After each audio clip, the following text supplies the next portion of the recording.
this is an iHeart podcast. Guaranteed human. It's an Olympics you'll never forget. Prime time in Milan. The moments. Chloe Kim with the gold medal flex. The stars. Ilya Malinin. Out of this world. The spectacle from beautiful northern Italy with very special guests every night of the Olympics. Experience the world's biggest show. Prime time in Milan. Tonight, 8/7 Central on NBC and Peacock. The big game commercials are basically must-see TV. This year, Elf Cosmetics went all out with an absurdly funny telenovela called Melissa. It stars Melissa McCarthy, Nicholas Gonzalez, Itati Cantoral, and Elf Glow Reviver Lip Oil. The Elf Glow Reviver Lip Oil is an ultra-glossy tinted lip oil that nourishes, hydrates, and enhances your lips' natural color. Watch the full episode of their new Elf novela on soyunbaño.com. Ever wonder why so many people regain weight after stopping a GLP-1? Up to 40% of the weight lost can come from lean muscle. This weakens the body, slows metabolism, and makes it easier to put the pounds back on, creating a cycle of dependency. Prolon's 5-day fasting-mimicking diet offers a drug-free way to maintain results and support long-term metabolic health. In just 5 days, it activates fasting pathways to burn fat, protect muscle, and rejuvenate cells, all while letting you enjoy real food. Get 15% off plus a $40 bonus gift when you subscribe at prolonlife.com/iHeart. That's prolonlife.com/iHeart. Over the last couple years, didn't we learn that the folding chair was invented by Black people because of what happened in Alabama? The Montgomery Brawl. This Black History Month, the podcast Selective Ignorance with Mandy B unpacks Black history and culture with comedy, clarity, and conversations that shake the status quo. The Crown Act in New York was signed in July of 2019, and that is a bill that was passed to prohibit discrimination based on hairstyles associated with race. To hear this and more, listen to Selective Ignorance with Mandy B from the Black Effect Podcast Network on the iHeartRadio app, Apple Podcasts, or wherever you get your podcasts. 1969. Malcolm and Martin are gone. America is in crisis. And at Morehouse College, the students make their move. These students, including a young Samuel L. Jackson, locked up the members of the Board of Trustees, including Martin Luther King Sr. It's the true story of protest and rebellion in Black American history that you'll never forget. I'm Hans Charles. I'm Menelik Lumumba. Listen to The A Building on the iHeartRadio app, Apple Podcasts, or wherever you get your podcasts.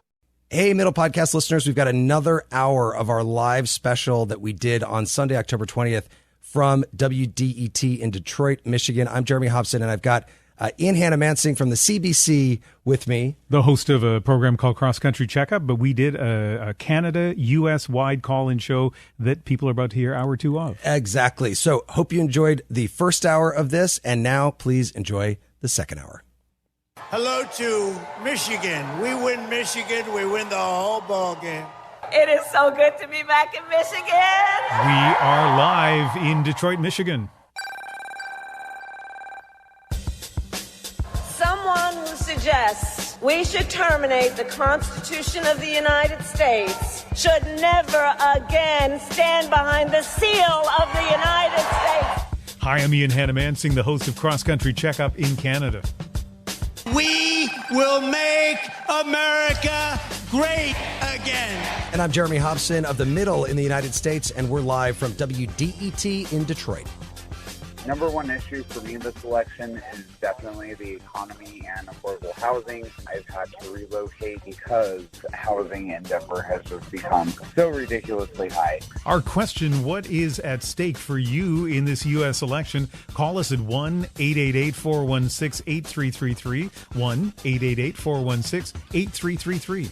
My biggest concern is Canada's national security. Donald Trump has made speeches about not being very much in favor of the NATO alliance. We're taking calls from both sides of the border across Canada and the United States, from Kansas City to Birmingham, Alabama, Nevada to North Dakota. I'm Ian Hanomansing. And I'm Jeremy Hobson. This is America Votes, a cross-border conversation, a co-production between CBC, The Middle, and WDET in Detroit.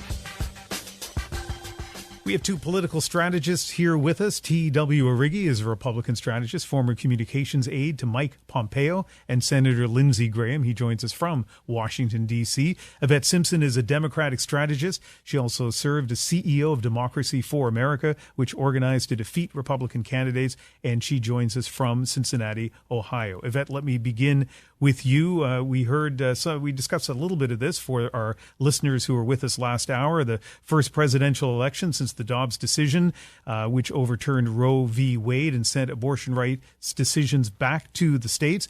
I know that Democrats hope that becomes an issue in this election. Do you think that's turned out to be the case, though, so far? I think we can do more. I mean, I think we need to talk about the issue more. I think during the debate, Donald Trump's been kind of backing down on whether or not there will be a nationwide ban. I think she should hold him to that. He says one thing, does another. I think the fact that we were able to win some amazing state ballot initiatives that weren't necessarily blue states shows that people care about it. It's interesting, too, that typically people who don't support, constituencies who don't support abortion, still don't want the government to make that decision. So we've been able to bring some constituencies that were not just women who typically are not supporters of abortion because they just don't think the government should make the decision. And also the questions about how extensive the government is going to get into people's business. Are you able to go see your doctor without government intervention? Can you cross a state line to get care? Will they allow the abortion pill to be transported across state lines? And how will they enforce this? So I wish we were talking about it more. I think it is a very important issue, especially for women in our country who typically we know what happened with Hillary Clinton in 2016 with women. We're seeing a lot more women on the Democratic side supporting Kamala Harris this time. And I think this issue is a part of it. I'm sorry. Thank you. And TW, from the Republican side, how concerning for you is abortion as an issue in this election? Yeah, it's a big issue for Democrats for sure. I hear it all the time. I know single issue voters on abortion who believe abortion rights are a God-given right. And I know single-issue voters also working in Republican politics who think abortion is murder. So there are people on both sides, but it is a galvanizing issue for Democrats. But I sort of agree with Ruth Bader Ginsburg's original opinion on Roe v. Wade, which was she wished it was never decided and left to the states because the people can take better ownership of the issue. And states were already coming up with their own laws that were in line with what the rule eventually became. And what you're seeing now is as all these states make their voices heard through referendums and through laws, that we're coming to a patchwork framework for abortion rights all over the country. Donald Trump's made it clear he does not support a ban. He supports IVF treatment. And right now, ownership is on this issue is with the people where it belongs, not 9 unelected people in robes in Washington, D.C. T.W. Arrighi, a Republican strategist, former communications aide to Mike Pompeo, and Lindsey Graham. Yvette Simpson, Democratic strategist, former CEO of Democracy for America. And they're staying with us throughout the hour.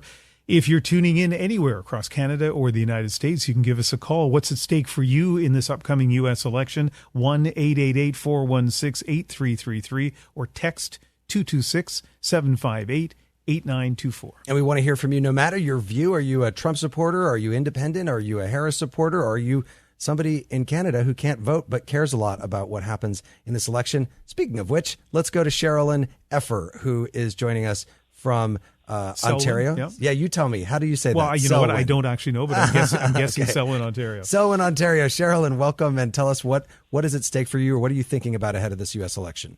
Okay, number one, if I could vote, I would vote Donald Trump. I lived in the United States for 31 years as a Canadian. I have 2 children who live down there. Both of them vote Trump. Their spouses vote Trump. My grandson was in the United States Air Force, and he upped once and stayed in. He had to make a choice by August if he was going to up again or, then they get out. He purposely got out for fear that the Democrats would get back in. What is he worried about with the Democrats getting back in? When he had to go off on, when they get sent off to different areas, and of course you can't say where you are, you can't divulge anything. He just doesn't like their strategy. He didn't feel safe. He said he's not the only one leaving the services because of it, and he just got out. Now getting out because of all his training in there, he's got a fantastic job. He got hired right away with a 6-digit salary starting. Yeah. But Sherilyn, I'm kind of curious, right? If he loves what he does and it's important what he does, and he's thinking of leaving it if the Democrats... He did. He left. Because the Democrats won. But give me a specific example of what it was that he felt made his role in the military less safe or less stable. Just the uncertainty of what they're getting their country into. Like just not being there politically, I guess, with making the right choices. He just really felt like it was a dangerous place to be in the service in the United States right now. And my other grandson, he just started to vote this year. He said, "Grandma, I got to vote this year," because he just turned the age he could. And I said, "Who did you vote for?" And he said, "I voted for Trump." So they're all voting for Trump. And the reason is because of the policies. They like to get their country back on track. Well, Sherilyn, let me ask you one more thing real quick before we let you go, which is, did they say anything about Trump's calling, POWs suckers and losers, which has been in the news a lot? No, see, they're not even going to listen to all that stuff. Like my son, he said, no, there's so much battering back and forth. They've already voted. They voted already early, and they've all voted Trump. But the other thing is where my son works, he said there's a lot of union people in there, and he says, Mom, he said, they usually always vote Democrat. And I said, they do. And he said, oh, yeah. But he said, everybody under me is voting Trump this time. Okay. Right. Okay, Sherilyn, thank you very much for calling. Let's go to Gainesville, Florida, and Ray Carifio is on the line. Hi, Ray. I consider for me, the main issue makes all these other issues moot, and that is namely global warming and the environment. And it's just obvious where Trump stands, and in the Republican Party in general. Here in Florida, our previous governor made it censored the even use of the word climate change. So, it's a no-brainer for me. Just the idea, drill baby drill. So I feel like Florida would be an interesting place to have a strong feeling about the climate crisis, because on the one hand, you are seeing the impact of that over time. I know no individual storm can be attributed to climate change, but over time, more storms and greater magnitude, you're certainly seeing that in your state. At the same time, politically, I feel like kind of a hard sell when you're talking to people about climate policies. What is it like in your personal life when you tell them that's the big issue for you? Well, for one thing, I originally I'm Miami native. I only moved up here last year.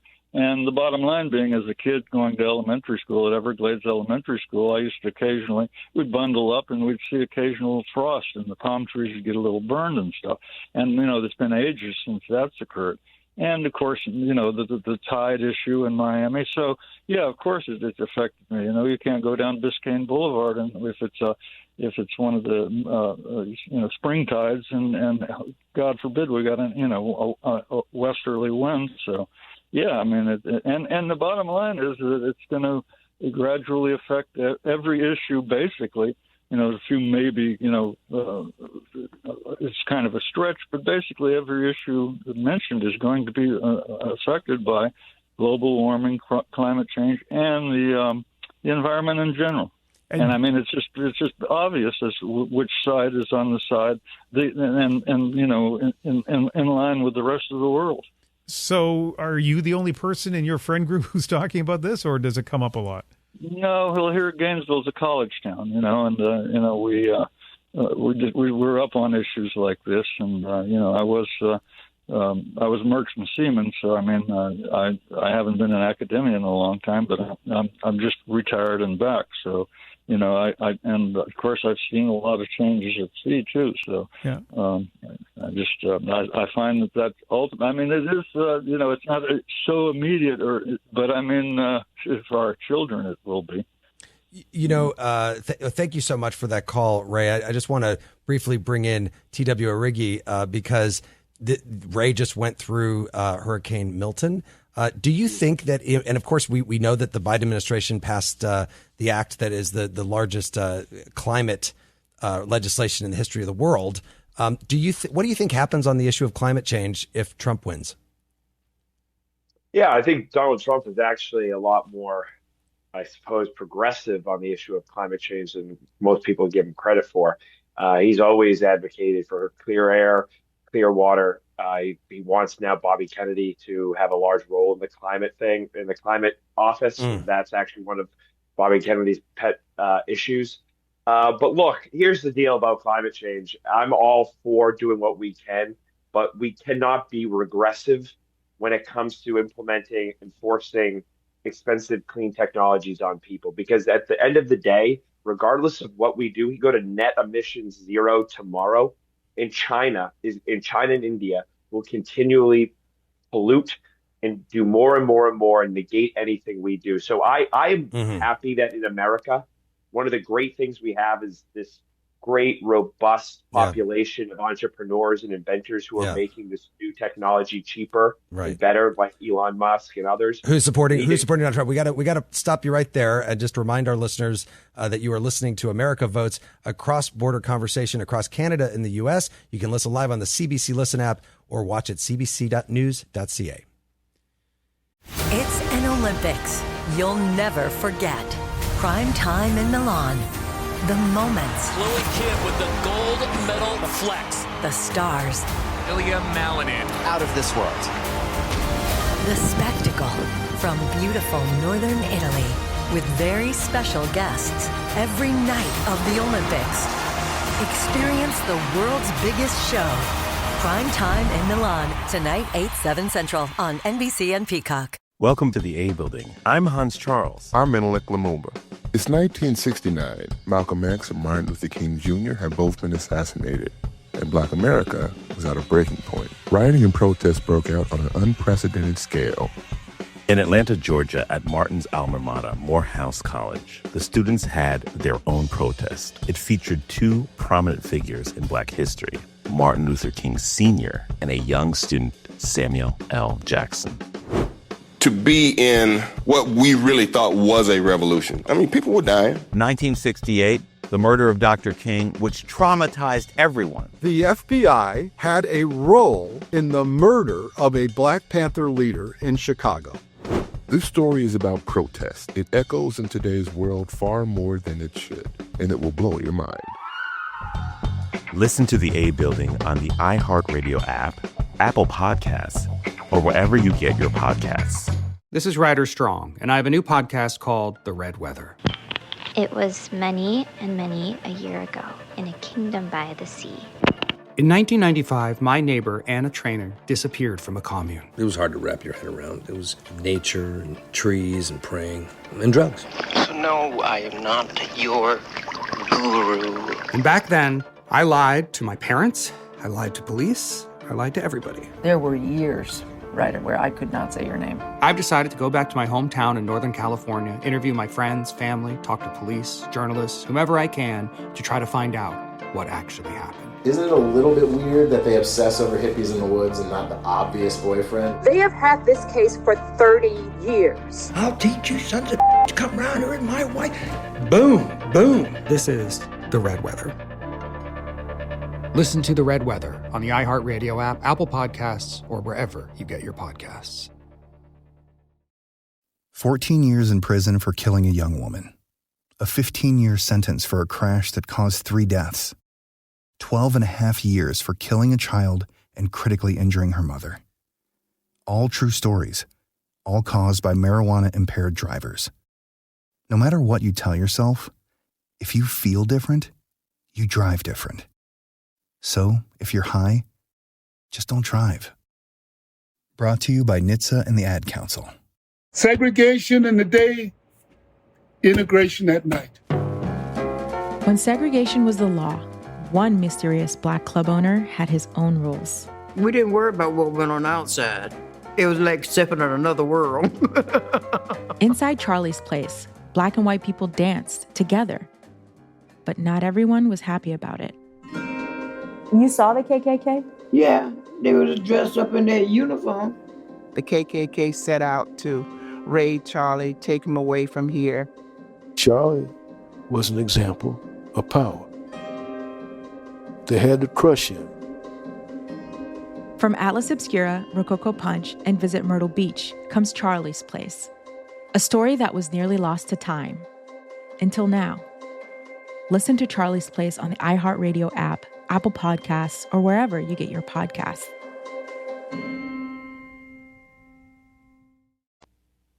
This is America Votes, a cross-border conversation. We're coming to you live from WDET in Detroit, Michigan. We're taking your calls at 888-416-8333. You know, Ian, for our audience on the middle, we have a different number, but I just want to remind them again. This one, we're using the Canadian number, which is still toll-free. And it works in the United States? It works in the United States. 888-416-8333. You can go to cvc.ca/aircheck. And we've got a caller calling from Calgary, I think, right? Calgary. Yeah. Yes. Cheryl Slufar is with us from Calgary. Cheryl, what's at stake for you in this election? Well, what's at stake for me, the top issue is losing my life living in a democracy and in a civil society. What do you mean by that? I feel like I've enjoyed political discussions ever since my dad started talking to me as a child, and that's not really happening anymore. Why not? Because of what's happening in the United States? Well, we're very connected, as some people have shared, and did they mention I live in Alberta? We are very connected. A civil society is like where you can have an election. And it wasn't that long ago that we would have elections and candidates and conversations on the street and in our homes were heated, but they were respectful. Like at a basic human level, we respected each other, and we respected the differences in our parties. We respected that they had different platforms and different angles. One party would be more leaning towards business and money and maybe a little bit towards male dominance, and the other party might lean a little more towards sharing what we had, if we had enough to share, and giving people control over their own bodies. And these are big differences, but we were able to find a human balance because we were civil to each other. And I'm very emotional about it because I feel like we're losing a lot. I call it democracy, but it's really our human connection. Cheryl, thank you very much for that call. It's interesting, Ian, to think about how you mentioned this earlier, how the U.S. political dynamic crosses the border and affects the politics in Canada and in other places as well. I mean, we saw the Prime Minister of the United Kingdom, former Prime Minister now, Boris Johnson. A lot of people compared him to Trump. Mm-hmm. The new president of Argentina, a lot of people compare him to Trump. The former president of Brazil, Bolsonaro, a lot of people compared him to Trump. You know, it's interesting on your perspective. I've been talking to people in Michigan the last 3 days now, I guess.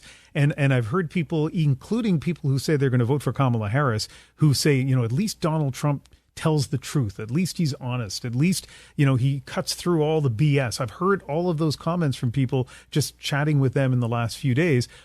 So that's how some people see it. Other people see it as a coarseness, as a lack of civility. But either way, whether it appeals to you or it repels you, I think it is something that politicians around the world, including in Canada, some politicians have seen, and in some cases, they've decided that it's something that they want to copy. Let's go back to the phones now. And a reminder, if you're in the United States, if you're in Canada, you can call us at 1-888-416-8333. Not only will we be hearing voices from both of those countries, but actually a voice from Mexico coming up in just a moment. But right now, Dwayne Genus is calling us from Richmond Hill, Ontario. Hi, Dwayne. Hi, how you doing? I'm doing well. So what's at stake for you in this U.S. election as a Canadian? It's very interesting. I'm background is I'm born in Canada, but my parents are Jamaican, so my ethnicity is black, and I just find that the perspectives, it's almost as if people are not hearing what each other is saying, and everything. There's certain perspectives that are critical perspectives that are being missed. Mm-hmm. And I think that it's really a shame because we don't really get to solving the real issues. On the Donald Trump side, people will look at him. Many people will say, he's crazy. But at the same time, if he was so crazy, why is the race so close? I mean, we got to ask the question. There's a lot of people who support his perspective. Mm-hmm. And you have to kind of really look back in history and say, a lot of the reasons why these things exist is because they're part of the underpinning of American history, right? Like Reconstruction, all of these things, they've never really been solved. And so, sometimes we don't want to bring up those controversial issues. As a Black person, when I look at the Democratic side, I always see that the Democrats always come to the Black community every 4 years for their votes, and they always get it. Mm-hmm. Right? But at the same time, I wish our community would be more organized and say, okay, these are our list of demands, and whichever party would support those demands, that's who I would vote for. Mm-hmm. It's not just a de facto vote. But because, the lack of organization, it doesn't matter who wins the election. The Black community doesn't get anything because they're not consolidated. So I think, unfortunately, for Black Americans, it seems as if, a lot of people are talking about Black men not coming to vote. At the end of the day, they feel it doesn't matter, that they're not going to get anything. Mm-hmm. Right. And that's a big problem. Dwayne, let me ask you one last question. I interviewed the author Malcolm Gladwell last week in Vancouver. His mother is of Jamaican descent, and and Malcolm was saying that his mother is all in with Kamala Harris because of the ethnic ties. Do you feel you touched on it before, but I don't know if you're in contact with Jamaican people of Jamaican descent in the United States, but do you think that Jamaican connection is something that's important to a lot of people? Well, I think some people, just because of that connection, they feel that they would empathize with the struggles that they have. Mm-hmm. But, Kamala Harris doesn't have a lot of relationship with her father, mm-hmm. right? Like, we know this. There was a comment that she made about marijuana a while back. And the father was, me as a Jew with Jamaican heritage, it was highly offensive in my family. Mm. And so, it doesn't always translate, right? And I think, it's unfortunately, we are not understanding the perspectives the perspectives are being lost. Yeah. The Republicans have mm-hmm. deep concerns that are not being acknowledged by the Democrats. Okay, Dwayne. And a lot of times the Democrats, yes. Thank you very much for your call. Sorry to cut you off, but we just have so much we want to get through before the end of the hour. But I certainly do appreciate you calling in. It's interesting to hear about the vice president's Jamaican heritage. I was in Birmingham, Alabama, a couple of months ago. The day that or maybe the day after Harris replaced Biden as the presumptive nominee of the Democratic Party, and I was meeting with a group of Indian Americans there, and they were very mixed on whether they were excited or not about the possibility of the first Indian American, which Kamala Harris' mm-hmm. mother is Indian, first Indian American president, which was just very interesting to think about as well. And Dwayne points out the fact that politics is complicated. People's backgrounds are complicated. And just because you share kind of an ethnic tie to Jamaica doesn't necessarily mean that that's the overriding characteristic, right? Let's go to a special guest who is joining us from Mexico City. You've probably seen him on TV or on the internet in the last few days. Award-winning journalist Enrique Acevedo. He recently hosted 2 town halls for Univision, which is a major Spanish language network in the United States. The town halls gave both Donald Trump and Kamala Harris the opportunity to hear directly from Spanish-speaking voters. Enrique joins us now from Mexico City. Enrique, so great to have you with us. It's a pleasure. Thank you for having me on, Jeremy. Well, and you conducted these town halls. What were the things that stood out to you? I'm going to talk about one moment that has sort of gone viral, but what stood out to you from the candidates? Well, I think we're used to seeing both candidates in a different setting, large crowds, massive political events. And under this format, we were able to see them interact one-on-one with the voters and answer their questions directly. I was basically just moderating that conversation. So I thought it was personal. It was culturally relevant because there were questions that carried a lot of emotion and personal stories. And it wasn't just seeing the candidates interact from a policy perspective or from a campaign platform answer, but also seeing how they personally reacted to those emotions and those personal stories that the voters shared with them. Well, and there was a moment when a man at a town hall with Donald Trump asked Trump to try and win back his vote, and he was very upset about what happened on January 6th, and he gave Trump a chance to respond. And that moment went viral, and in fact, it was even spoofed last night on Saturday Night Live. Let's listen to a little bit of that. Mr. President, I want to give you the opportunity to win back my vote. After what happened on January 6th, why would I support you? You know, I'm just going to make it crystal clear, okay? January 6th was a day of love, all right? Love and peace. It was basically Woodstock. People were being peaceful. Enrique, he actually did say that January 6th was a day of love. Of course, we know it was not that at all. But what do you think of that moment and the fact that that went viral? Well, I think, like I said, the voters had a chance to interact directly with the candidates. And in this case, Ramiro, who asked that question, he was concerned about what happened in January 6th, concerned about what he thought was the mishandling of the pandemic under the Trump administration.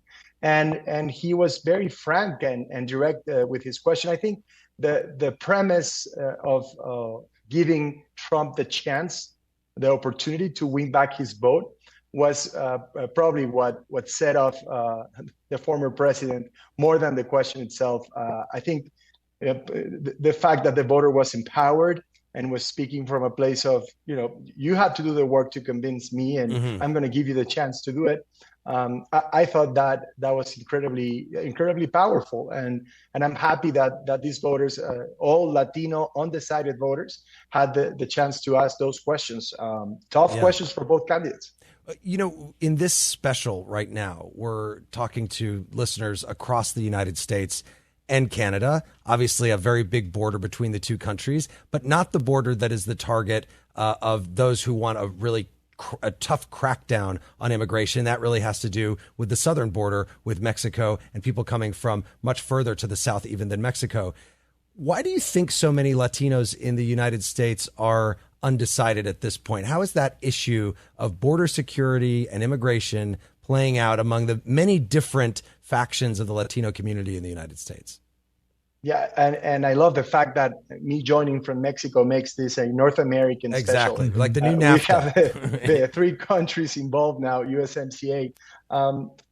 Well, you're right. The U.S. and Canada share the largest border in the world, and it's never been an issue, and it's never been a problem or seen as a national security threat. Of course, the south border, the one Mexico and the U.S. share, has fed a political myth that has allowed both parties to win votes. And what I mean by a political myth is this idea that the border is unsecure and the reason why millions of people choose to travel and cross the border into the U.S. The reason why they do that is not because of what's happening at the border. It has to do with the conditions back in their home countries, and more factors are becoming part of that decision, like climate change or even the pandemic, or the consequences the pandemic had. But to go back to your question, I think, well, basically the appeal of Donald Trump with Latino voters has to do with the fact that many Latinos consider themselves as social conservatives. And for many of them, the Democratic Party has gone too far to the left on social issues, like women's reproductive health, like identity, and I think that explains in part why Donald Trump has the largest lead for a Republican candidate in recent history among Latino voters. He's polling close to 40%, which is unheard of for a Republican candidate. The other part, I would say, it has to do with this idea that Latinos care about immigration as a priority, but it's really more an identity issue. And with more than 2/3 of the Latino electorate being U.S. born and not first-generation immigrants, they're becoming more and more like the rest of the electorate. So what I mean by that is immigration is an identity issue, it's a personal issue, but it's not a priority. They care about the economy and jobs and education and health, because for them, the story of immigration is not a one that they personally experience like their parents. Enrique, we've been talking about what is at stake for Canada in this U.S. election. What about Mexico? I remember after Trump won in 2016, they were saying, please stop talking about the border wall. It's knocking the value of the peso down every time you do that. What's at stake this time for Mexico, which has a new president? Yes, we just elected our first female president, Claudia Sheinbaum. And I think a lot it's at stake for Mexico. We are the U.S. main trading partner, then Canada and China. But so first of all, the idea that both candidates are sounding more and more on protectionists or supporting protectionist policies is something of concern, I would say, for Mexico at a time where Mexico has an incredible opportunity to take advantage of a lot of the investments that have looked for alternatives to China and what they had in other places. So there's commerce, but there's also security cooperation, and the fact that there are 35 million Mexican Americans living in the U.S., that we share a border where 12 million people work and study and live on both sides of that border. So in terms of economic stability, security, regional security, in terms of just the cultural relevance and the political importance that Mexico has and the U.S. has in Mexico, I think that this is the most important election for Mexico and Mexicans after the one we just had on June 2nd. Finally, let me just ask you, Enrique, a question that I can ask you because you're in another country right now. Who's going to win the election? Who does Mexico think is going to win the election? That's a tough question. I think it's too close to make any predictions. I think we've learned that, I'm sure Kamala Harris is going to win the popular vote, like it's happened in 7 of the last 8 elections with Democrats. Hillary Clinton won by more than 3.5 million votes and still lost the election. So I think Democrats are going to win the popular vote. And I think it's going to come down, and we all know this, to a couple of states, not even the 7 swing states. It's probably going to be Georgia and Pennsylvania and either Nevada or Arizona. So it's incredibly close. My concern is, of course, the possibility of a post-electoral violence. Right. Given what we've seen in the past. Yeah. That is Enrique Acevedo, award-winning journalist who recently hosted 2 town halls. And by recently, I mean like in the last 10 days with Kamala Harris and Donald Trump. Yes. Right. Enrique, thank you so much for joining us. Thank you for having me. It's been a pleasure. And Ian, we're getting a lot of comments in online. We've got Janet in St. Louis says, my concern is the moral character displayed by Trump and his supporters.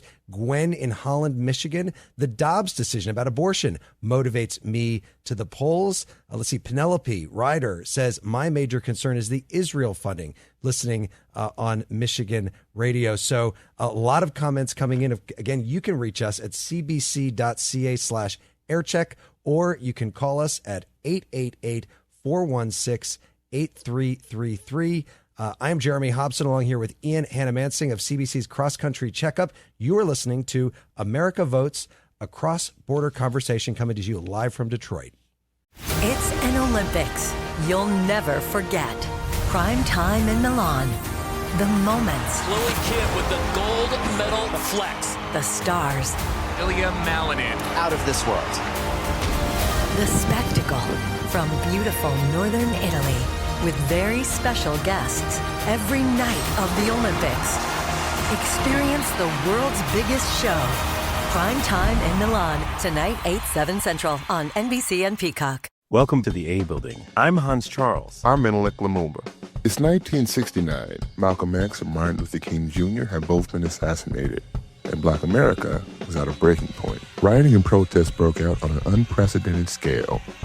In Atlanta, Georgia, at Martin's alma mater, Morehouse College, the students had their own protest. It featured two prominent figures in Black history, Martin Luther King Sr. and a young student, Samuel L. Jackson. To be in what we really thought was a revolution. I mean, people were dying. 1968, the murder of Dr. King, which traumatized everyone. The FBI had a role in the murder of a Black Panther leader in Chicago. This story is about protest. It echoes in today's world far more than it should, and it will blow your mind. Listen to The A Building on the iHeartRadio app, Apple Podcasts, or wherever you get your podcasts. This is Ryder Strong, and I have a new podcast called The Red Weather. It was many and many a year ago in a kingdom by the sea. In 1995, my neighbor, Anna Trainer, disappeared from a commune. It was hard to wrap your head around. It was nature and trees and praying and drugs. So no, I am not your guru. And back then, I lied to my parents, I lied to police, I lied to everybody. There were years, Ryder, where I could not say your name. I've decided to go back to my hometown in Northern California, interview my friends, family, talk to police, journalists, whomever I can, to try to find out what actually happened. Isn't it a little bit weird that they obsess over hippies in the woods and not the obvious boyfriend? They have had this case for 30 years. I'll teach you sons of to come around here and my wife. Boom, boom. This is The Red Weather. Listen to The Red Weather on the iHeartRadio app, Apple Podcasts, or wherever you get your podcasts. I actually drop better when I'm high. It heightens my senses, calms me down. If anything, I'm more careful. Honestly, it just helps me focus. That's probably what the driver who killed a 4-year-old told himself.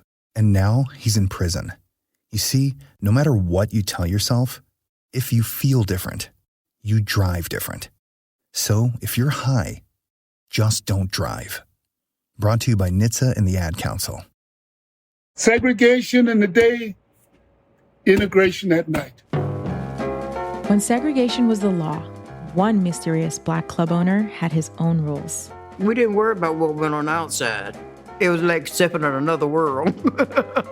Inside Charlie's place, Black and white people danced together. But not everyone was happy about it. You saw the KKK? Yeah, they was dressed up in their uniform. The KKK set out to raid Charlie, take him away from here. Charlie was an example of power. They had to crush him. From Atlas Obscura, Rococo Punch, and Visit Myrtle Beach comes Charlie's Place. A story that was nearly lost to time. Until now. Listen to Charlie's Place on the iHeartRadio app, Apple Podcasts, or wherever you get your podcasts.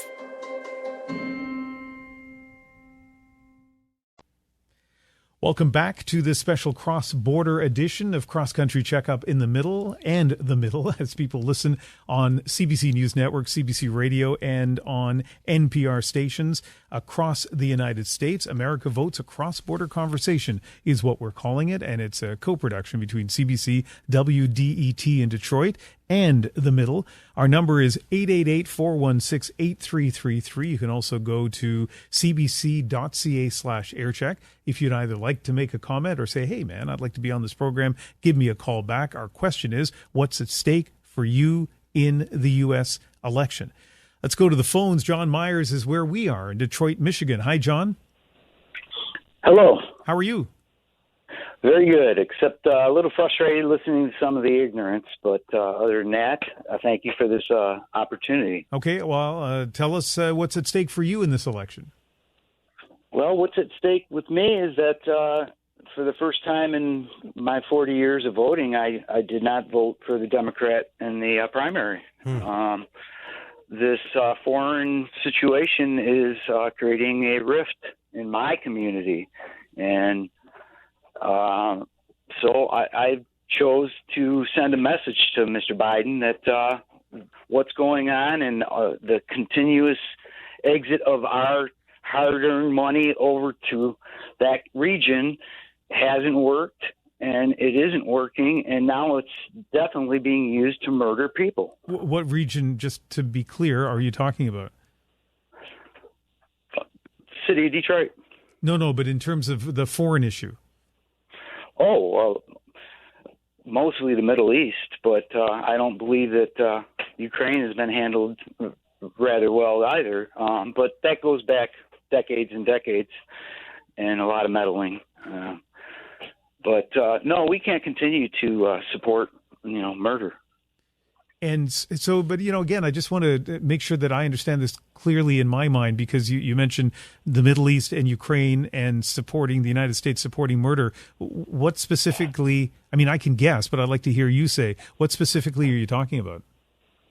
Well, on Saturday, October 7th, I heard the news, and I immediately said, this is the reaction of ongoing oppression of a people.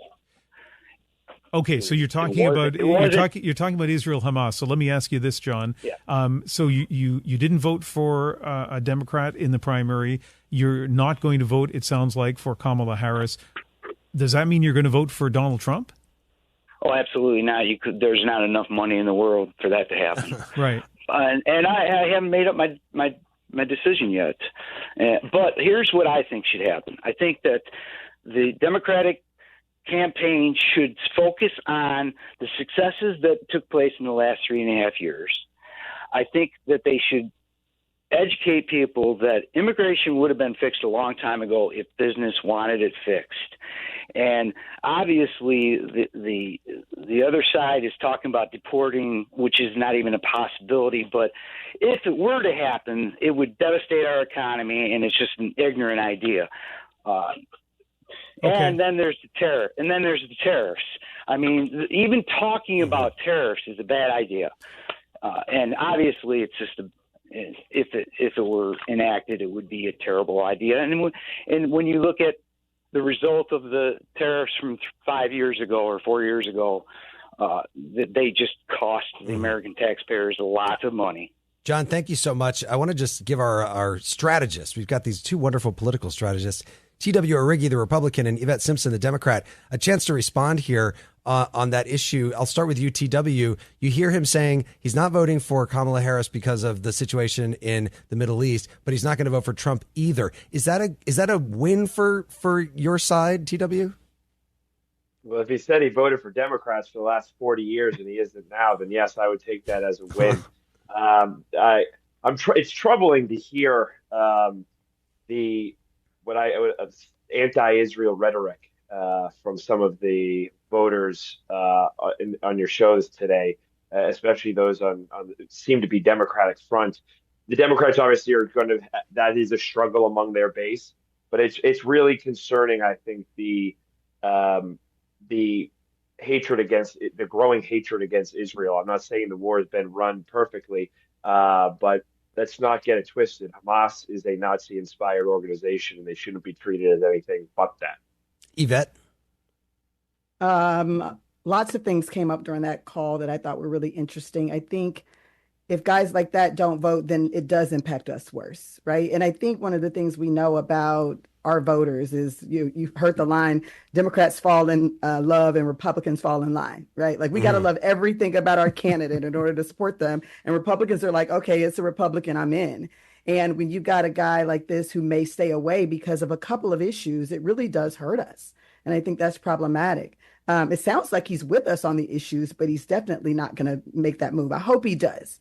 Because at the end of the day, contrary to what the first caller who talked about this issue mentioned, it costs us when people don't vote. And at the end of the day, not voting is a privilege. And it's a privileged position because there's so much at stake. Some of us can't afford to not vote. And I think most of us can't afford to not vote. So that's very interesting.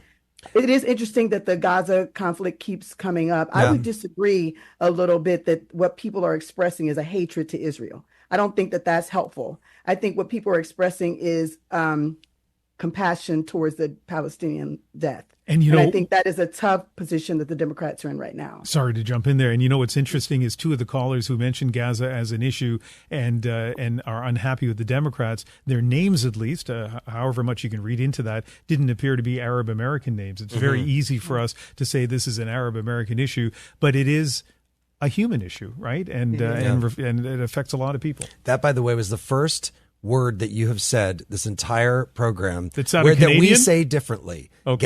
Gaza, tomato. Okay. Let's go to Matt Jawad, who's in Windsor, Ontario, who's on the phone. Matt, what's important to you about the U.S. election since you are in Canada? Hello, Ian and Jeremy. I work in the U.S. and I've been doing so for the past 29 years, going on 30 this coming March. And one of the things that is I work in the city of Taylor, which is only a few kilometers away from Detroit, and I cross the border every single day. What really concerns me is that Mr. Trump's intention to renegotiate NAFTA. And he did that. He did that in the past, and he said he'll do that again. And I only have probably one or two more permits every 3 years and then retire. And this is something that really concerns me. If he renegotiates that, or probably something like to the extent that, okay, we will wait what happens so you stay home. That's number one. Number two, the fact that I come from Iraq. And if you recall, last time I actually went through this, in which on the border he listed 7 or 8 Muslim countries. Right, the Muslim ban, right. Yes. And happening to be Iraqi origin, it was really uncomfortable on the border answering questions despite of the fact that I have a Canadian passport. Where were you born and why did you go back to Iraq and who do you know in Iraq? And you could sense even the border guards, who some of them know me personally because I cross every single day, as I said. We're very uncomfortable with that to the extent that some were apologizing. And I hope we do not go through this. But the NAFTA part, is that something that is too the priority right now? And for whatever my opinion on the thing,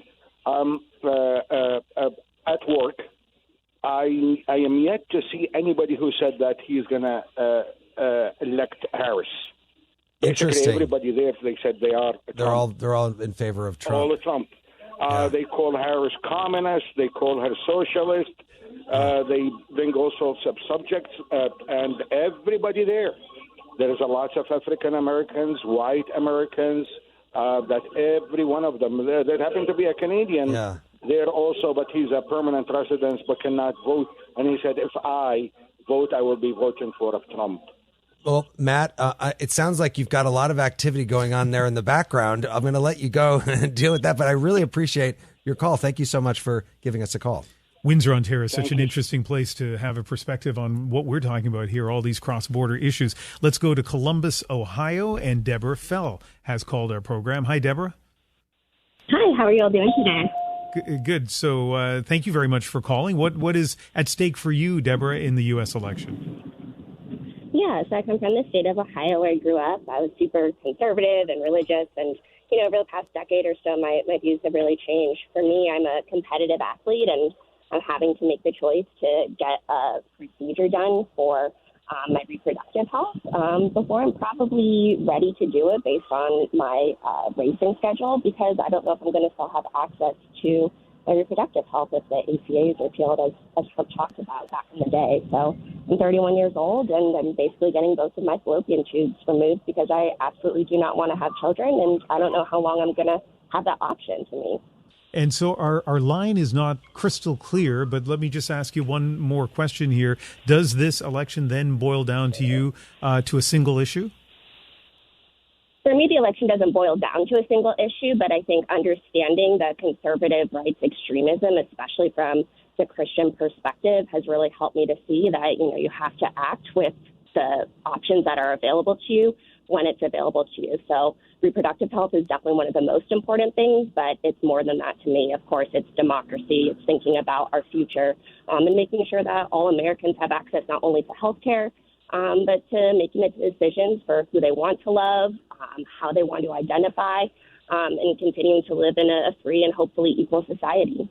Deborah, let me just ask you quickly. I heard from somebody that there's a sort of a shadow campaign going on where women put little Post-it notes inside of the stalls in bathrooms saying, you don't have to tell anybody, but vote for Kamala Harris. Like, for people basically in your situation, in probably a conservative community, a lot of religion involved. Do you think that there are others like you out there in Ohio and other places who may not want to say that they're voting for reproductive rights, but they are going to do that? I hope that they are. That's part of why I wanted to call in and just remind women that you have access to health care right now, and you should make the most of it, and you should vote as if your life and others depends on it, and take advantage of the great access to health care that we've gotten through the Affordable Care Act while we still can. Deborah, thank you so much for that call. We should bring in our guests here, our strategist, Yvette Simpson. She brings up health care. I was talking to somebody who was out canvassing in Michigan who said that when this person who was canvassing for Harris was talking to Trump supporters and brought up health care, he called them Kamala curious. Is health care, do you think, going to be kind of a secret issue that's important in this election? It could well be. I mean, as you know, it took a lot of work to get the ACA passed. It's not a perfect piece of legislation, but once people start to get used to it and they rely on it, the thought of them taking it away is a real challenge for people. And I don't know that the Republicans have thought that through. You might remember during the debate, Kamala mentioned that, and Trump said, oh, I've got concepts of a plan. So, the idea of pulling ACA without some sort of alternative that keeps people who are currently insured under that plan is a real challenge for people, because there are millions and millions of people who would not have health care in this country without that particular piece of legislation. What do you think, TW, health care as an issue? Yeah, it's a big issue. Obviously, it's taking a little bit of a backseat with all the stuff that's going on in the news today, but it's a huge issue to everybody. I mean, anyone who has to pay a medical bill or looks at their insurance bill knows it's a problem. Our healthcare system is deeply broken.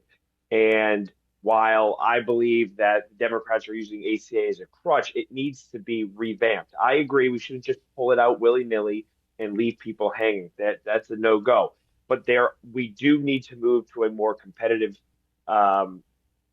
healthcare marketplace to get prices down, get transparent pricing, break up hospital networks that are becoming monopolies. There's a ton that we can do to make the marketplace more competitive, to work for the patient and not for the wallets of the executives. And we need to do that. Ian, I imagine our Canadian listeners are just screaming at the radio right now going, why don't you just do it like we do it here? Yeah, maybe. Although as people wait at emergency rooms in Canada, they sometimes look at the United States and wonder if that's the better model. It is such a lot of people don't feel it's the better model, but it's certainly an ongoing debate in Canada, and I sense in the United States as well. Listen, before we go, let's go back to our two analysts one last time. I know that call-in shows are not a scientific survey of what people are thinking in the United States or Canada. But Yvette, how about for a minute, a final word from you on what you've heard this afternoon? Well, one of the things I like about this format, which I don't get on ABC News, is that you get to hear from people and respond in that moment. And I think that's really helpful. I think we had a good cross section of callers who raised a bunch of diverse issues. I think we probably had a couple people who were very one issue, who have been listening to the news and repeating rhetoric, but overall, a lot of thoughtful people who have really, that's why I love doing this show and Jeremy's show as well, because you got a lot of thoughtful people who are really paying attention, and they know that there are a lot of things at stake in this election. And I thought it was a good cross-section of what we expect to see, I think, in the election. Yeah, it's why I love hosting or co-hosting programs like this. TW, last word? Yeah, I agree with much of what she said, and I thank everyone for tuning in and calling in. This is going to be a very tight election, and I appreciate people coming on and letting their voices be heard, because as we heard a few callers say, some people are afraid to say how they really feel. But having this dialogue and doing it civilly shows other people how to behave civilly with each other in today's heated times. So thank you all for having me, and thank you all for calling in. That was really productive. Yeah, we actually do have a few seconds left, so let me pick up on that. Okay. Let me pick up on that, TW. You didn't take your full minute, TW, so now you get a little more time. I mean, I think people are really concerned about not just civility, but the potential, TW, for violence if they're not happy with what happens election night. Are you concerned? And then if you are, what do we do about it? Yeah, no, I think, as I said before, it needs to begin with each of us. We all need to be the example and speak with each other civilly. Obviously, I'm a Republican, so I view it through a different lens. I see us getting quite a lot of heat, generally speaking. Obviously, the president has had 2 assassination attempts on his life. So I don't want any of that ever. Violence has no place in our civil discourse. And, we each need to do it better and acknowledge that ourselves. And then we can begin to see progress. But it starts with the individual. Okay. Well, TW and Yvette, thanks to both of you. Yvette Simpson, a Democratic strategist, former CEO of Democracy for America, and T.W. Arrighi is a Republican strategist and former communications aide to Mike Pompeo and Lindsey Graham. That's it for this week. Thanks to everyone who called today. If you missed any of this program, would like to hear our full 2-hour version, you can go to the CBC Listen app or go to our website. And today's episode is also going to be available at listentothemiddle.com or on our podcast, which you can subscribe to on iHeart app or wherever you listen to podcasts. I love those plugs. Good for you. If you'd like to share comments or appear on the show, you can go to cbc.ca/aircheck. Special thanks to everyone here at WDET in Detroit: Adam Fox, Matthew Trevethan, Jack Philbrandt, and Mary Zatina. Yeah, WDET has been the perfect host for this in the perfect city to do it from. America Votes, a cross-border conversation, was produced this week by Abby Planter, Theo Van Busicom, and Harrison Patino. And thanks to Illinois Public Media for the U.S. distribution of this program, and the technical director there, Jason Croft. Our digital producer, Sinisha Yolich. Senior producer, Richard Goddard. And my co-host from the middle is Jeremy Hobson. It has been fantastic to share a studio with you. Same to you. And by the way, I love your theme. I like that we're ending on my theme. Yeah. We started with your theme. They both sound great. They do, absolutely do. You've been listening to America Votes, a cross-border conversation on CBC and NPR stations across Canada and the United States.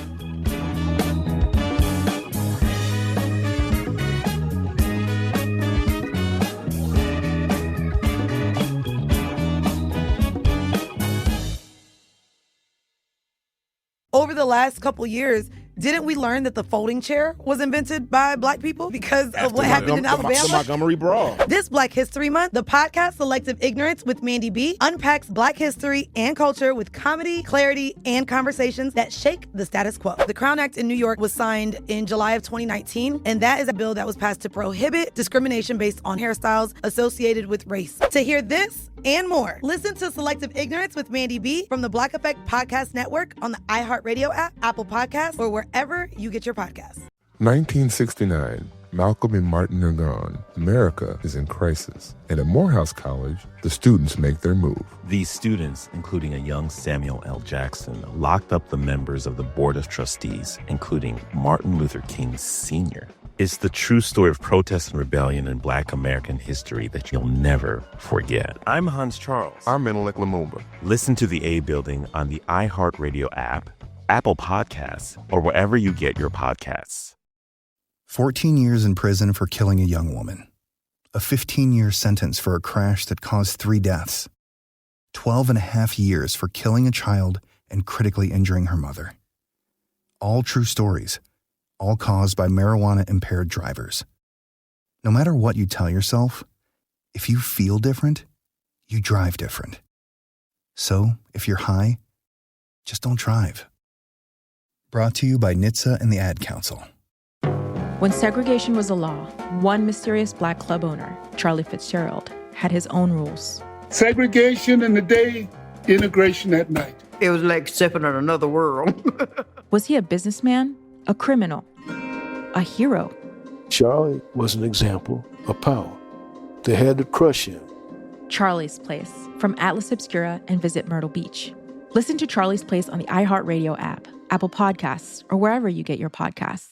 Saturday, May 2nd, country's biggest stars will be in Austin, Texas at our 2026 iHeart Country Festival presented by Capital One. Tickets are on sale now. Get yours before they sell out at Ticketmaster.com. That's Ticketmaster.com. This is an iHeart podcast. Guaranteed Human.